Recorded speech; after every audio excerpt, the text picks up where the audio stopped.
I love the DOS computer in the background, like the accurate technology of '93.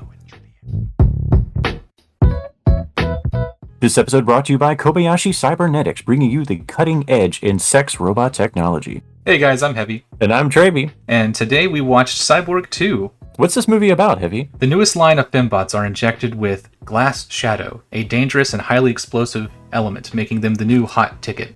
Angelina Jolie plays Casella Reese in her breakout role as the newest MacGuffin. Can her and Elias Koteas, Colton Ricks, escape the plot that they have no agency in? That's the real question. And I will say that trying to come up with a concise plot synopsis of this film was actually really difficult. I think I thought about it a little bit harder than maybe the screenwriter did. The bulk of the movie is they're on the run, which should be very straightforward. The characters have their own motivations, and they escape this bad situation that they're in. Everything else around it pulls it in different directions that don't seem relevant or work. It definitely had a couple of conflicting themes throughout the movie. At one point, they bring up this environmentalist message that kind of comes out of nowhere, where he starts talking about how people are bad. You know, the world used to be beautiful and we destroyed it. It's not what you expected, is it? I thought it would be beautiful. Yeah, well, it ceased to be beautiful a long time ago. People just screwed it up. They're playing God. They bring that up a couple of times. Right. But that doesn't really come to play either. It's not like they're destroyed by their own hubris or anything like that. Revenge plays a big role in the final plot, I guess, and the ultimate resolution of this movie. No, I'd like to point out that we have not seen Cyborg 1 at all. Jumping into the creativity, though, it opens up on these great miniatures. There's this huge miniature set that they've built, and there's not a lot of life. I thought it was going to be kind of a quick shot, and then we're going to cut into something specific, but no, they zoom into it and around it, and they spend a lot of time. So clearly they were very proud of their set. That may have been a budget thing. They may not have had the resources to flesh that whole thing out as much as they did. I was still pleased with the detail of the model and everything. They had the TV screen with an ad for the company on it, which was very Blade Runner. And then it's cut to immediately boobs. Oh yeah, that's right. There was 5 separate times where they decided that we needed some boobs in this scene. But I just thought that it was such a waste because you had this great opening shot of this miniature and I was like, oh, look at this little movie. It's being an actual, boobs. That's kind of the theme of this whole movie. The script is whatever it is, but somebody cared and somebody had at least some talent to try to make something work out of this versus what it could have been. The lighting, for instance, talking about the creative aspect of it, there's a lot of great lighting and creative lighting and interesting lighting. There's the bit where she gets her fortune told. I noticed that they have the blue and the red light situation. There's lots of little things like that. Some of its set design was particularly strange, especially because there were some things that were clearly done by separate parties, because some of the sets and some of the places where they shot would look really nice, but then some of the characters themselves, whether it's the costumes or the whatever they're interacting with, a lot of those looked unbelievably cheap. The security guards all had this dumb little antenna on their helmet. That's the whole thing about this.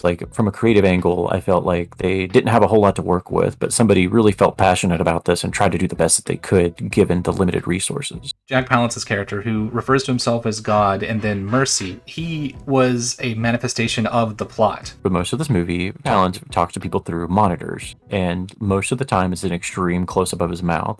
Sometimes you get an eye, and I don't know if that was to imply that he's just watching at that point in time, because they established that eye video right away. My first thought was Big Brother. But no, it's this one guy hacks in and tries to talk to them through it. He was there to get the characters moving. He was there to get the characters motivated. He was there to tell the characters what to do. He controlled all of the forward movement of the story. It's so much so that I never felt like these characters had any, they say, agency about themselves at all. When it began, Elias Koteas is the combat instructor for, I presume, all of them were Cyborg, and it doesn't feel like she cares about him or there's any kind of emotional connection between them whatsoever. But that's all we're really given, because the follow-up with Colton or Ricks or 45, whatever we want to call that character, whenever he's in his room alone, he's talking to his little, Alexa model, and he asks, what is the criminal punishment for fraternizing with a cyborg? And the machine asks for clarity, and he says sexual intercourse, and then the robot's a minimum penalty of life incarceration until death. Purge conversation. And I was delete browser history. Yeah.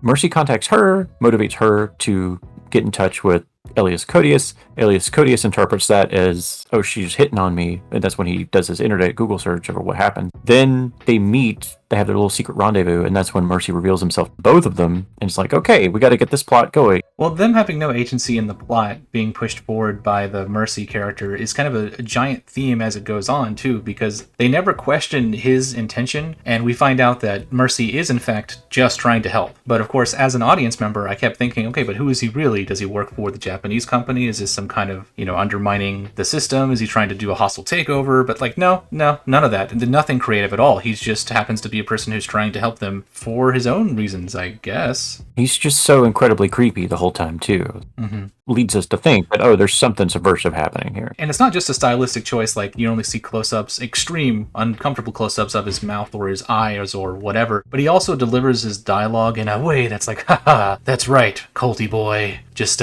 keep on going. It's so unsettling. It definitely felt like they got all of his scenes done at one time because it was filtered and inverted and just very strange. But then he actually has 2 genuine scenes in the movie, one of which are after he's told the 2 main characters that they need to have sex for reasons. And then the second time you see him is whenever he's been captured by Pinwheel. Oh no. Clearly he wanted to be captured. He came out of his hiding place to be captured. Why are you guys so dumb? Why is everyone dumb? Why does nothing make sense? This character captures this character and does a thing, and it means nothing. There's a character who is a bounty hunter that's hired to go after them, and I can never understand what he says because his delivery is so weird. Little boy Colton has lost his mate and doesn't fancy a look. But Master Bench and his bloody henchman. Bench is like a whole category in of himself because Bench Danny Vance, he's called several different names. I don't know why. Everyone in this movie has several names. And I don't understand. Maybe it's supposed to be that they'll have nicknames, the world's more lived in. I do not understand why everyone has so many names. And they're all dumb names. Nobody has any realistic sounding name. Yeah, it's odd. It felt like every time somebody met a new character, they were giving him another new name. Yeah, there was at least a couple of different writers on here. Well, Bench Danny Vance, whatever we want to call him, he was this creepy drug dealer bounty hunter character who I felt like they had no idea what to do with this person. They referenced that he was around 5 years ago and somebody threw a thing of acid in his face, which presumably was some kind of connection to the first movie. I have unusually sensitive skin.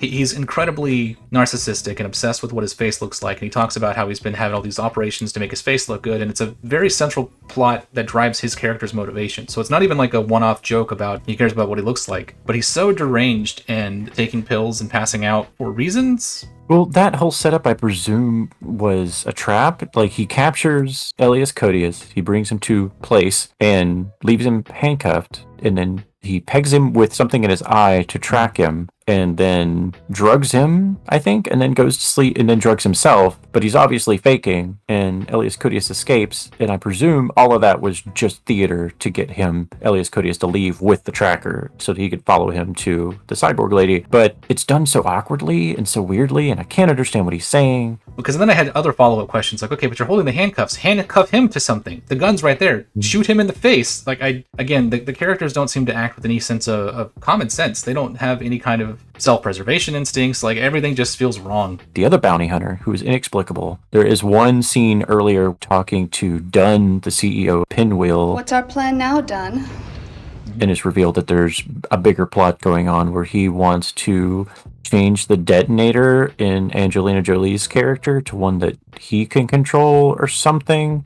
Even though he's the CEO of the company, theoretically he has control of it already. Yeah, it was kind of odd because Chan, when she first runs into the Bench Danny Vance character, he refers to her as Raven Chan. And then what makes her character even more confusing, because she seems to be having some kind of back deal with the main person of Pinwheel, she also has a scene with the Angelina Jolie's character where they seem to negotiate some kind of deal, but it cuts away before we get any information on it.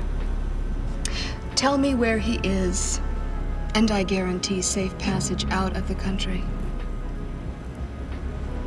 All right. And then the next time we see those two characters together, they're fighting. That scene is completely unnecessary. Like, they take Angelina Jolie apart.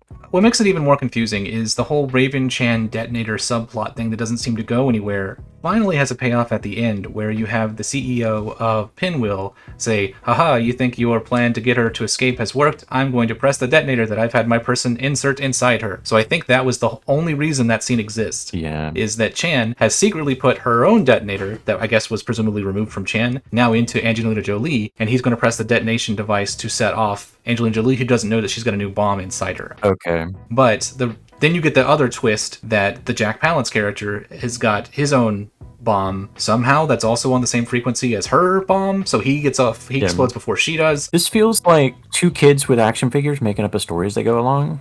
You know what I mean? Like, oh, well, I have a detonator in mind, and we have to save the day before I get detonated. Right. And then I'm going to blow you up. Nuh-uh, but actually, secretly, I didn't put the detonator in you. I took the detonator, gave it to Jack Pallance. It just, what? The beginning scene of Toy Story where he's playing with his action figures is like, well, I brought my force field dog. Well, I brought my dinosaur. Who eats force field dogs? It was very much the same. It's the plot of this movie. It's like, I'm done with this movie.